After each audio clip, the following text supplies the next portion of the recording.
me what's going on for you and how could I best support you right now? Okay, I just have a few questions, some regarding the LSAT Flex and just some like topics that I just wanted clarification on. Um, my first question is like the two main differences between the LSAT and the LSAT Flex, because I'm going to be taking the LSAT Flex And when are you taking it? October 3rd. Okay, so you've got a little while, about a month and a half, and so it's definitely time to get familiar with all the differences involved. I've got an FAQ as well as several videos on this that I'll refer you to, but shortest answer is that the LSAT Flex is 3 sections back Hmm. to back, one games, one reasoning, one reading comp. So you're Okay. not doing an experimental section and you're not doing a second logical reasoning. Okay. That's really the biggest thing to be aware of. So you're done in 2 hours, 3 sections back to back, only 1 minute in between them. And obviously, given COVID, you're doing it from home online on your computer, not in person at a testing center. And when you've spoke to other students that have taken the LSAT Flex, have they like explained their experiences or like how they felt about the test? If maybe they took an earlier version and they did the regular LSAT as well as the LSAT Flex. Has anyone said anything about it? That's a great question. Yeah, and I have heard plenty of feedback, of course. We've had already 3 LSAT Flex administrations, and we'll have a fourth one at the end of August in just a few days. And the differences are really that you're doing it on a computer, so the device is different. You're doing Hmm. it from home, so the environment you're taking it in is different. And it's also shorter. And you're being proctored online rather with a person proctoring you live in person. Hmm. So some people prefer it, some people don't prefer it. I would definitely ask others in the LSAT Unplugged Facebook group what their experiences have been like, because there are plenty of members who've taken it before, and I've got some videos on the YouTube channel with students who've taken it as well. Okay. And are you familiar with ProctorU? Because once I selected that I was taking the LSAT, I wasn't really walked through how to sign up for it or when I'm supposed to sign up for it. So could you tell me about that? Yeah, sure. So I am, of course, familiar with ProctorU. They're the ones administering it from the security and proctoring standpoint. And LSAC's communication hasn't always been clear, so I understand why you would have those questions. Basically, scheduling hasn't opened yet. So you could register Okay. for the October LSAT, yet you still can't choose a date and time. Okay. Okay, cool. And now my questions are more geared towards the logical game section because I was explaining to you in my emails that that's been the section that's given me the most struggles. And I feel like most of my problems come when it's time to answer the questions because of the inferencing. So, what would be your best tips? I know they say like make the best notations as possible, but once I get to the questions, I completely blank. So, what would be your best advice for that?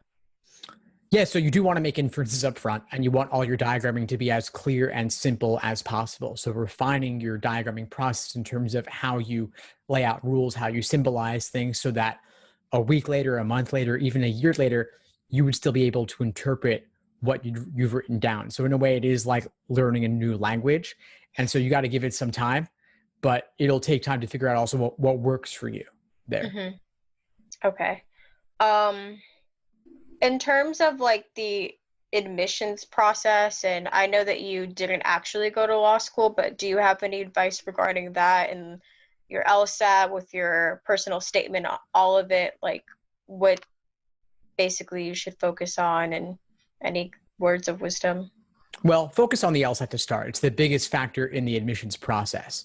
Okay. And between now and the October LSAT, you've really got to get used to ProctorU, the LSAT Flex, the whole exam, knowing all about it, taking practice tests in Law Hub, aka Official LSAT Prep Plus, where you get the majority of exams in that same digital and Flex format with the software. So first and foremost, familiarize yourself with that.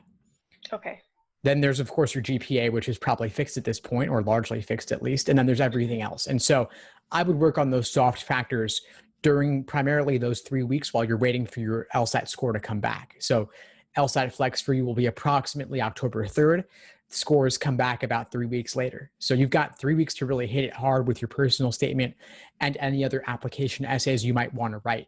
You could work on them a little bit on the side now just to get some drafts going to extend the writing process, because that Hmm. would help you create a better end result.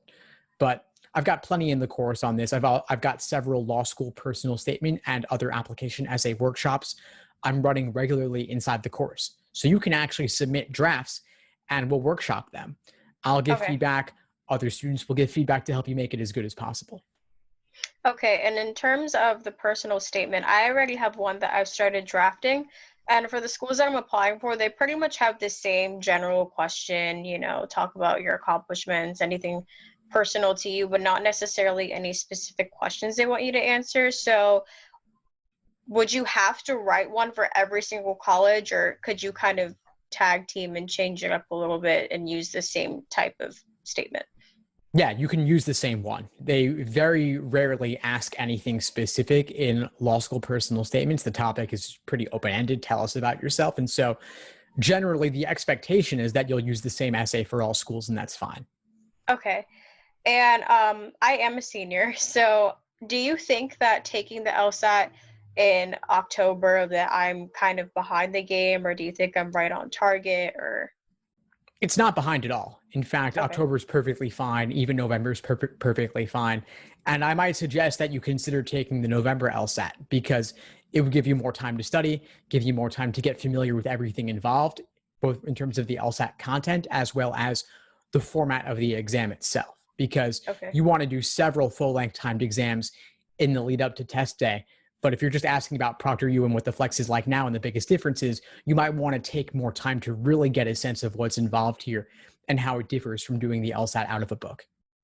Okay, because I didn't sign up for a course other than yours just because they're crazy expensive. And when I was trying to think of the best resources for self-study, that's what was recommended to me. Fantastic. Well, I'm glad to have you on board, and I'm happy to help in any way as you move forward. Okay, those are all the questions that I had, but thank you so much for taking the time to speak to me. My pleasure, Cameron. Of course, keep in touch and let me know if you need anything at all moving forward. Okay, thank you so much. Have a great day. You too. Thanks for tuning into the show. Please subscribe if you haven't done so already to be notified of new episodes as I release them. And feel free to reach out if you need anything at all as you move forward with your prep. I'm happy to help however I can. In the meantime, I'll wish you all the best and take care.